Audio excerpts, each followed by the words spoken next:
2024년도 마지막 주일까지 기독교 신앙으로 달려오신 여러분들에게 박수를 보냅니다. 정말 수고 많이 하셨습니다. 정말 수고 많이 하셨습니다. 그리고 힘들고 어려웠지만은 끝까지 신앙의 경주를 잘 해주신 여러분들을 진심으로 축복합니다. 사도 바울은요, 우리가 잘 알지 않습니까? 그리스도인들을 아주 완전히 없애버리려고 아주 박해했던 그런 사람 아닙니까? 그러나 다메섹 도상으로 가다가 부활하신 예수님을 만나고 난 뒤에 어떻게 됐습니까? 회심을 했죠. 그리고는 오직 부활하신 예수님만 바라보면서 달려갔습니다. 바울이 복음을 전하다가 2차로 감옥에 이렇게 갇히지 않았습니까? 그때 그는 믿음의 아들 디모데에게 편지를 썼습니다. 6절 보십시오. 전제와 같이 내가 벌써 부어지고 나의 떠날 시간이 가까웠도다. 여러분, 전제는 뭐냐 하면은요, 구약의 제사 드리는 하나의 방법인데요, 이 제물을 드릴 때에 포도주나 독주를 부어가지고 드리는 것이 전제입니다. 이게 무슨 의미일까요? 이 제물에 포도주와 독주가 부어지는 것처럼 내가 하나님을 위해서 충성을 온전히 헌신하고 충성한다는 그런 의미가 담겨 있다고 볼 수가 있습니다. 그래서 바울은요, 내가 예수님을 위해서 이제 지금까지 충성을 다했습니다, 그런 의미예요. 그리고 또 바울은 이제 뭘 직감을 하게 됩니까? 자기가 이제 죽게 될 것을 직감을 한 거죠. 내가 이제 이 세상을 떠날 때가 가까워 왔구나, 그렇게 얘기하지 않습니까? 여러분, 사실요, 그 후에 바울은 감옥에서 나오지 못했습니다. 감옥에서 풀려나지 못했습니다. 어떻게 됩니까? 목이 잘려서 순교를 당하게 됩니다. 여러분, 바울의 일생을 보면은요, 얼마나 많은 고난을 당했는지 모릅니다. 그러나 그는 그의 신앙을 잃어버리지 않았습니다. 끝까지 그 신앙을 지켰습니다. 그래서 바울은 뭐가 됐습니까? 신앙의 승리자, 기독교 신앙의 승리자가 된 겁니다. 우리도 일생 예수님을 따라갈 때 어려움도 오고 힘든 일이 오지만 우리가 절대 중간에 포기하면 안 됩니다. 우리도 바울처럼 일생 믿음의 승리자가 되어야 될 줄로 믿습니다. 여러분과 제가 믿음의 승리자가 됩시다. 이 사람 누군지 아시죠? 마를린 멀로. 금세기의 최고의 미인이죠. 또 최고의 인기 배우였고요. 전 세계 남성들의 우상이었다고 할 수가 있습니다. 어떤 목사님이 설교하는데 교인들 중에서 좋은 사람이 있었는데요, 마릴린 멀로 얘기를 하니까 두 눈을 번쩍 뜨더랍니다. 여러분, 이 멀로가 간지 오래됐지만은 그러나 지금도 영향력을 끼치고 있다는 것을 알 수가 있습니다. 존 F 케네디 대통령 아시죠? 이 대통령이 자기 생일인데 국가의 귀빈들을 초청해야 되잖아요. 귀빈들은 초청하지 아니하고 원래 누구를 초청했느냐 하면은 이 멀로를 초청한 겁니다. 마릴린 멀로를. 그리고는 막 기뻐하고 흥분했다고 합니다. 여러분, 영국 왕실에서도 사람들을 초청하잖아요. 전 세계적으로 유명한 사람들 초청하지 않습니까? 특별히 이 마릴린 멀로를 초청해가지고 아주 극진히 예우를 해주었다고 합니다.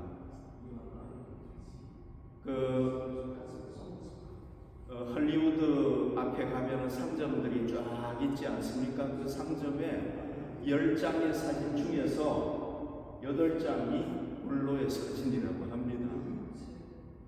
여러분, 이렇게 살면은 최고의 삶이 아닙니까?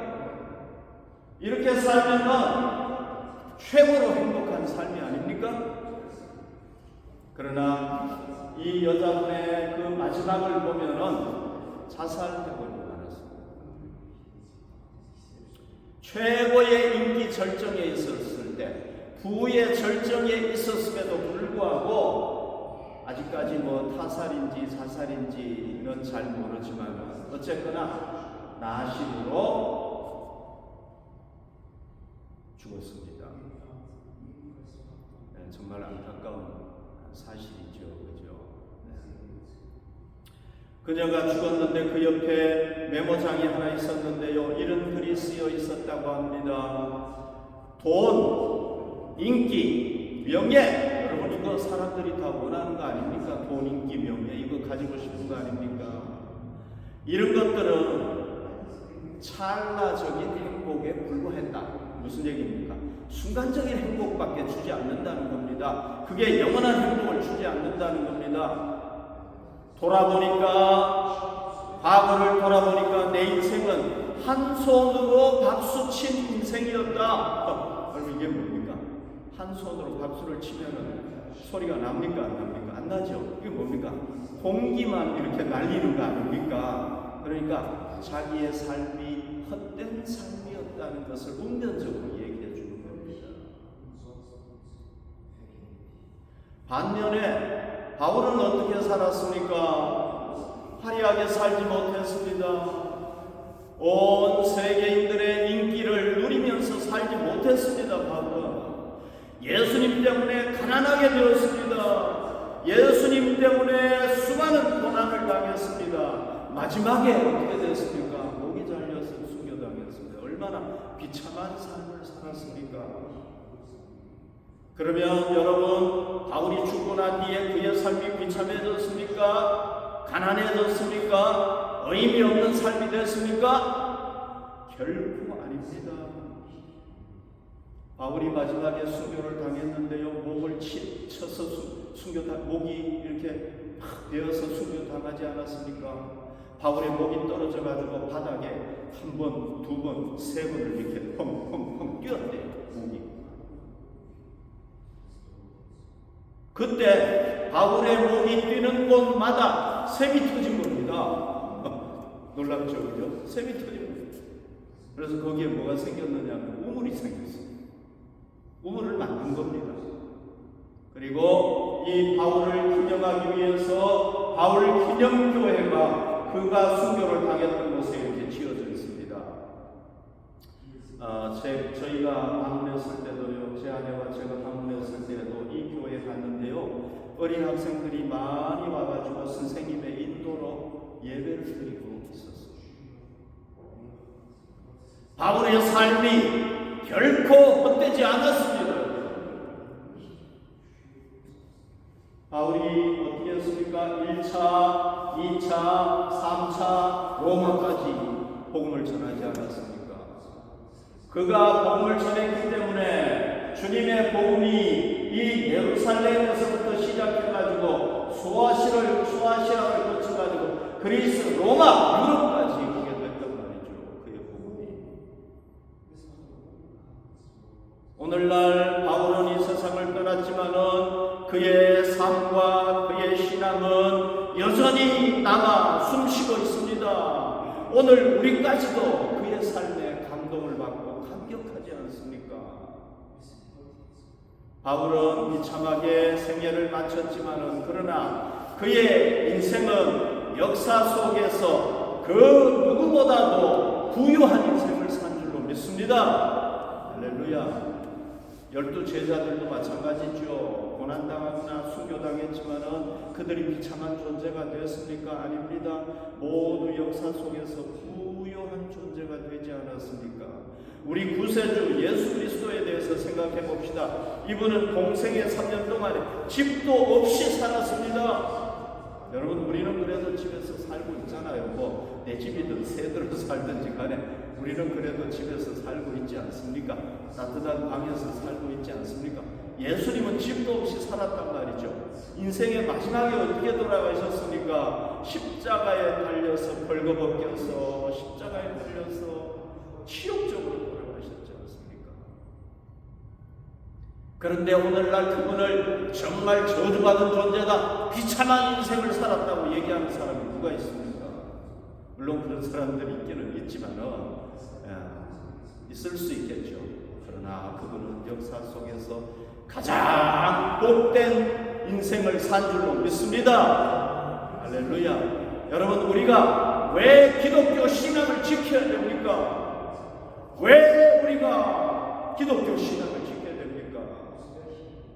그것은 바로 우리 인생을 복되게 하기 때문인 줄로 믿습니다. 우리가 왜 기독교 신앙으로 끝까지 승리해야 됩니까? 그 이유가 무엇입니까? 우리가 기독교 신앙을 지킬 때에 우리의 인생이 의미 있게 되는 줄로 믿습니다. 우리가 기독교 신앙으로 끝까지 살아야 되는 근거가 무엇입니까? 왜 우리가 그렇게 살아야 됩니까? 왜 예수님을 믿고 살아야 됩니까? 그것이 바로 우리를 역사 속에서 가치 있게 만들기 때문인 줄로 믿습니다.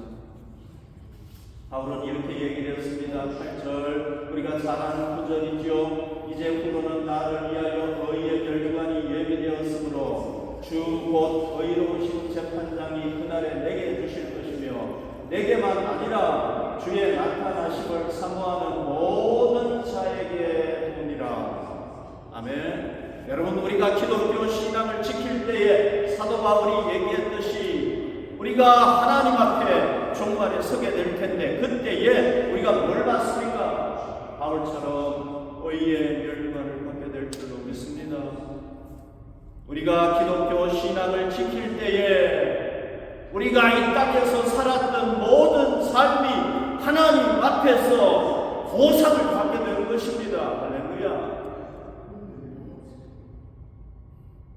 우리가 기독교 신앙을 가지지 못할 때 우리의 모든 이 땅에서의 삶은 헛될 수도 있고 하나님 앞에서 심판을 받을 수도 있습니다. 그러나 우리가 기독교 신앙으로 승리할 때에 우리의 모든 주님을 위한 삶이 보상을 받게 될 줄로 믿습니다. 아름답게 보상을 받게 될 줄로 믿습니다. 사랑하는 성도 여러분, 그래서 우리가 끝까지 믿음을 지켜야 될 줄로 믿습니다. 가룟 유다 보십시오. 여러분, 12명의 제자들 중에서 한 제자였던 가룟 유다, 우리가 너무 잘 알지 않습니까? 어떻게 되었습니까? 예수님을 은30에 팔고 그렇게 하면은 성공할 줄 알았고 잘 될 줄 알았고 행복할 줄 알았지 않습니까? 그러나 어떻게 되었습니까? 저주받은 인생이 되어버리지 않았습니까? 이 땅과 오는 세상에서 영원히 저주받은 인생이 되어버리고 말았습니다. 여러분, 우리는 어떻게 해야 되겠습니까? 이 유다의 삶을 따라가면 절대로 안 될 줄로 믿습니다. 우리가 바울의 이 말씀을 기억합시다. 우리가 주님을 의지하고 신앙으로 인생을 마치게 될 때에 우리 삶이 하나님 앞에서 보상받는다는 것을 잊지 마십시다. 이제 2024년도가 얼마 남지 않았습니다. 우리 끝까지 하나님을 믿는 신앙으로 승리하십시다. 2024년, 2025년이 곧 다가오는데 우리가 2025년에도 승리하고 일생을 승리할 수 있기를 바랍니다. 바울이 기독교 신앙으로 승리할 수 있었던 비결이 뭡니까? 어떻게 그가 승리할 수 있었습니까? 7절 말씀에 비결이 있습니다. 나는 선한 싸움을 싸우고 나의 달려갈 길을 마치고 믿음을 지켰다. 이 구절에 바로 비결이 있습니다. 여러분, 우리가 이 바울의 그 승리의 비결을 깨닫고 우리도 2024년도 반드시 반드시 마지막까지 승리하고 또 곧 다가올 2025년도에도 우리가 신나게 기쁘게 즐겁게 신앙생활 하십시다. 더 나아가서 우리 일생 그렇게 신앙생활에서 신앙의 승리자가 될 수 있기를 바랍니다. 자, 첫 번째 우리가 신앙의 승리자가 되기 위해서는 뭐 해야 됩니까? 바울은 나는 선한 싸움을 싸웠다 이렇게 얘기하고 있죠. 선한 싸움을 싸웠다. 에베소서 6장 12절 보십시오. 우리의 실험은 혈과 육을 상대하는 것이 아니요 통치자들과 권세들과 이 어두움의 세상 주관자들과, 여러분 우리는 어둠과 싸우는 거죠. 하늘에 있는 악의 영웅들, 이게 뭡니까? 마귀 사탄, 귀신의 권세, 우리는 이런 것들하고 상대하는 거란 말이죠. 바울이 우리에게 얘기를 하고 있습니다. 우리는 마귀와 그의 부하들과 영적인 싸움이다. 우리는 날마다 이 싸움을 싸우게 되는데 우리가 이 싸움에 승리해야 됩니다. 바울은 날마다 이 마귀 사탄과의 싸움, 물론 마귀 사탄이 붙잡고 있는 그 악한 세력들과 싸웠지만 바울은 누구를 본 겁니까? 마귀 사탄을 본 거죠. 이 세력들과 바울은 날마다 싸운 겁니다. 그래서 날마다 승리한 겁니다. 만약에 바울이 이 싸움이 나는 싸우는 거 싫어, 나는 지쳤어, 그렇게 하고 싸움을 하지 않았으면 어떻게 되겠습니까? 패했겠죠. 근데 날마다 그 싸움을 싸우니까 어떻게 된 겁니까? 승리하게 됐다는 겁니다. 여러분, 우리도 마귀 사탄과의 싸움입니다. 궁극적으로는 우리는 누구와의 싸움이냐? 보이는 사람, 대적일 수 있지만은 그러나 그를 붙잡고 있는 마귀 사탄이란 말이죠. 우리도 이 마귀 사탄하고 싸워야 된단 말이죠. 여러분, 우리가 싸우는 게 싫다고 기독교 신앙을 지키는 게 싸우는 거 아닙니까? 싫다고 우리가 난 싸우기 싫어, 그러면 우리는 패배하게 됩니다. 여러분, 전쟁이라는 게 뭡니까? 전쟁이라는 게 상대방을 죽이지 않으면 내가 죽는 겁니다. 이게 무조건 승리해야 됩니다. 우리가 사탄과 전쟁하게 되는데 어떻게 해야 됩니까? 날마다 무조건 이겨야 됩니다. 여러분, 우리가 어떻게 이길 수가 있습니까? 바울이 어떻게 이겼습니까? 자기의 힘으로 이기지 않았단 말이죠. 누구의 힘으로 이겼습니까? 예수 그리스도의 능력으로 이긴 겁니다. 우리가 날마다 하나님의 말씀을 붙잡고 기도로 하나님과 교제하고 예수 그리스도의 복음의 뭡니까? 띠를 딱 메고 나가면은 누가 지켜주시는 겁니까? 우리 이런 전투를 할 때 여러분, 우리가 하나님의 말씀으로 딱 무장하고 기도로 무장하고 그리고 예수 그리스도의 복음을 가슴에 탁 붙이고 나가면 누가 우리와 함께 하실 겁니까? 우리의 대장 되시는 예수님께서 우리와 함께 하시는 줄로 믿습니다. 이 세상에서, 이 우주에서 예수님을 이길 존재는 아무도 없습니다. 이분은 사령관 중에 최고의 사령관이라고 말이죠. 우리가 이분의 복음을 믿고 나가면 우리 앞에 누가 나가는 겁니까? 예수 그리스도께서 천군 천사들과 함께 쫙 나가신단 말이죠. 그러면은 우리는 자동적으로 승리하게 될 줄로 믿습니다. 그래서 우리가 승리할 수 있기를 바랍니다. 두 번째는 뭡니까? 나의 달려갈 길을 다 달렸다, 그렇게 얘기하지 않습니까? 나의 달려갈 길을 다 달렸다. 여기 보십시오, 여러분. 이 마라톤 선수들이요, 상을 얻으려면 어떻게 해야 됩니까? 중간에 포기하면 절대 안 됩니다. 달려갈 길을 결승전까지, 이 결승선까지 끝까지 달려야 될 겁니다. 그래야 승리한단 말이죠. 그렇지 않으면 승리할 수가 없는 겁니다. 끝까지 달려야 된다는 거예요. 중간에 포기하면 안 되는 겁니다. 빌립보서 3장 14절, 표대를 향하여 그리스도 예수 안에서 하나님이 위에서 부르신 부름의 상을 위하여 달려가더라. 바울은요, 부활하신 예수님을 만나고 난 뒤에 어디가 목표입니까? 부활하신 예수님이 목표입니다. 이 땅이 아닙니다. 이 땅에 뭐가 아닙니다. 부활하신 예수님, 하나님 나라에 계신 예수님, 그분을 표대로 삼아가지고 달려가는 겁니다. 언제까지 달렸습니까? 죽을 때까지 끝까지 달릴 겁니다. 그랬을 때 그가 승리한 줄로 믿습니다. 여러분, 우리도 어떻게 해야 되겠습니까? 기독교 신앙으로 승리하기 위해서는 결승선까지 달려야 되는 겁니다. 끝까지 달려야 되는 겁니다. 결승선 앞에서 포기하면 우린 실패자가 되는 겁니다. 우리 결승선 앞에서도 포기할 수 있단 말이죠. 그런 사람들도 많이 있습니다, 여러분.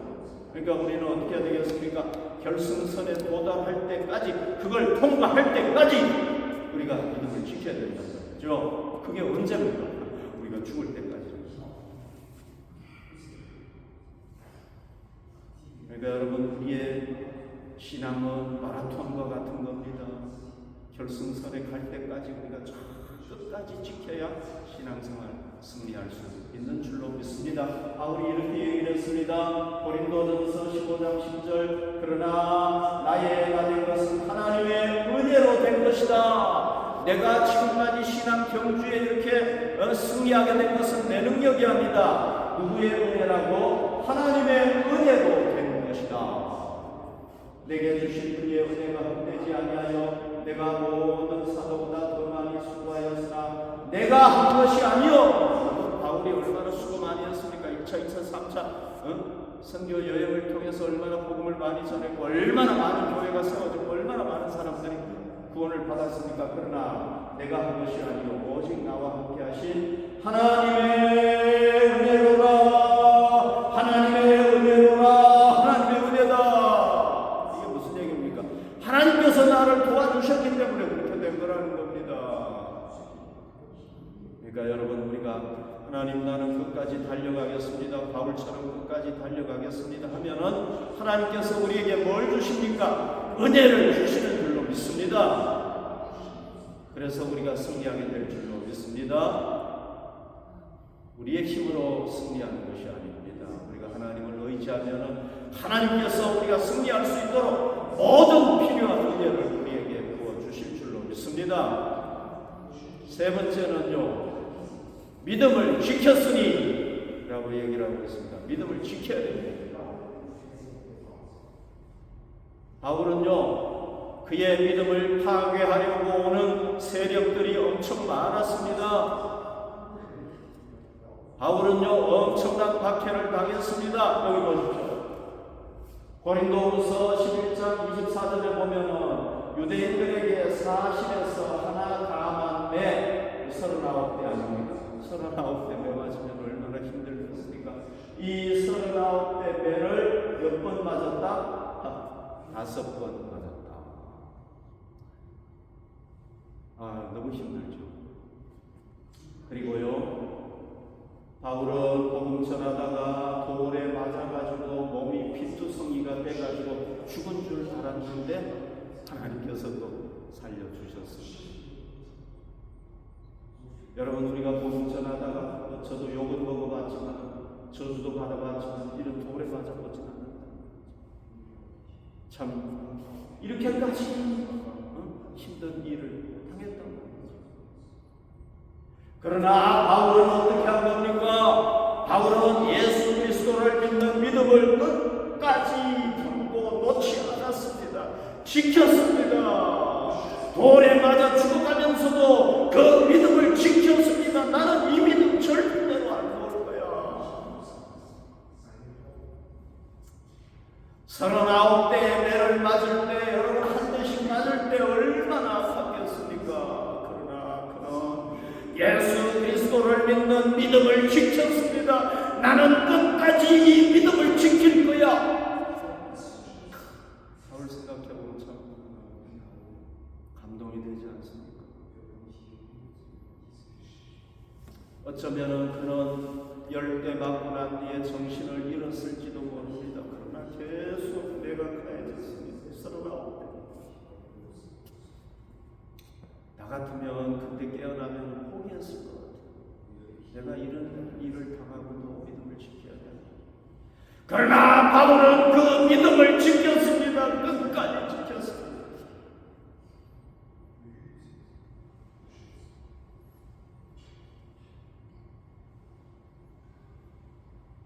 여러분, 우리의 믿음을 지키는 겁니다. 그냥 믿는다고 되는 게 아닙니다.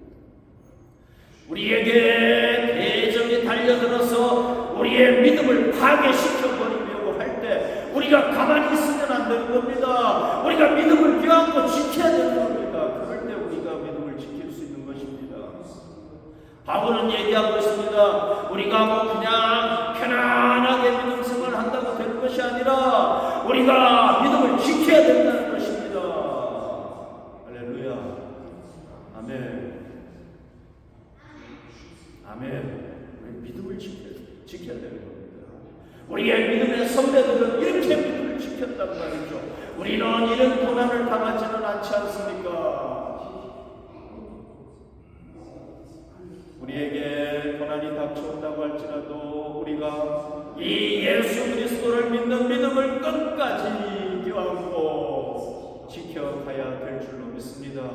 그럴 때 우리도 승리하게 될 줄로 믿습니다. 올해도 승리하고 내년에도 승리하고 우리의 일생 승리하게 될 줄로 믿습니다. 어떤 선교사님, 은퇴하는 선교사님 간증을 제가 소개하고자 합니다. 이분이 일생 하나님의 선교를 몸바쳐 헌신하고 말년에 병이 들었습니다. 그래서 더 이상 선교를 못하고 이제 귀국해가지고 양로원에 가야 되게 됐는데 자기 나라 그 공항에 이제 도착을 했습니다. 기내에서 방송이 들려옵니다. 자기 나라를 위하여 뛰어난 일을 했던 사람을 환영하는 환영식이 있다는 겁니다. 자기 나라를 특별하게 해외에 드러냈던 그 사람을 위한 환영 행사가 있다는 겁니다. 그래서 비행기 창문으로 내다보는데요, 빨간 카페트가 쫙 깔립니다. 그리고는 보니까 놀랍게도 대통령이 나와가지고 그 사람이 내려오니까 악수를 쫙 합니다. 그러면서 메달을 쫙 달아줍니다.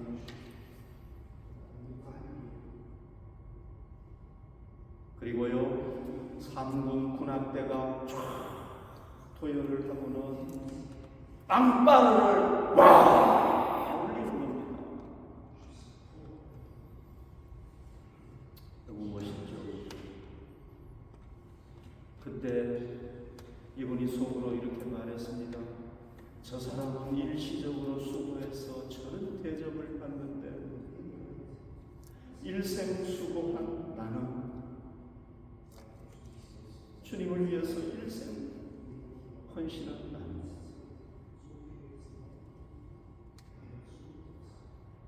자기도 모르게 눈물이 났습니다. 주님, 나는 주님을 위해서 일생 헌신했습니다. 그러나 내게는 공항에 마중 나오는 사람 한 사람 없고 나는 이제 양로원에 가서 내 인생을 마쳐야 됩니다. 그렇게 생각을 하니까 자기도 모르게 눈물이 바지에 툭툭 떨어졌습니다. 그때 주님께서 말씀하셨습니다. 내가 너의 마음을 안다. 부러우냐?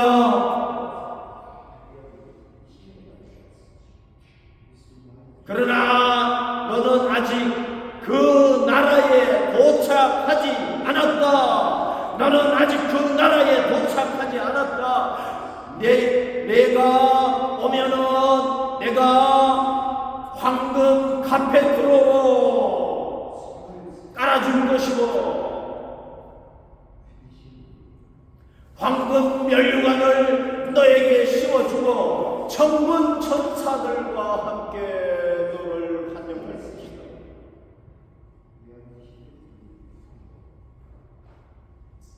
그리고 내가 너에게 시들지 않는, 없어지지 않는 메달을 너에게 달아줄 것이다. 그러나 너는 아직 그 나라에 도달하지 않았다. 아멘. 여러분, 원래 힘들게 신앙 경주를 해보셨습니까? 주님께서 이 선교사님에게 주셨던 말씀으로 우리가 위로를 받고 용기를 얻읍시다. 주님께서 우리에게 말씀하십니다. 너는 아직 그 나라에 오지 않았다. 너가 오면은 내가 너에게 그렇게 해줄 것이다. 말씀하시는 주님의 음성을 듣고 우리 2024년도 얼마 남지 않는 기간 동안 끝까지 우리가 신앙으로 승리할 수 있기를 바랍니다. 이제 곧 2025년도가 다가오겠는데 새해도 우리가 신앙으로 승리하는 하나님의 사람들이 되시기를 바랍니다. 우리가 승리하기 위해서는 어떻게 해야 됩니까? 하늘에 계신 하나님, 우리를 기다리고 계시는 하나님을 바라보며 날마다 나아갈 때 우리가 승리하게 될 줄로 믿습니다. 그래서 우리도 바울처럼 일생 승리하는 하나님의 사람들이 되시기를 축원합니다.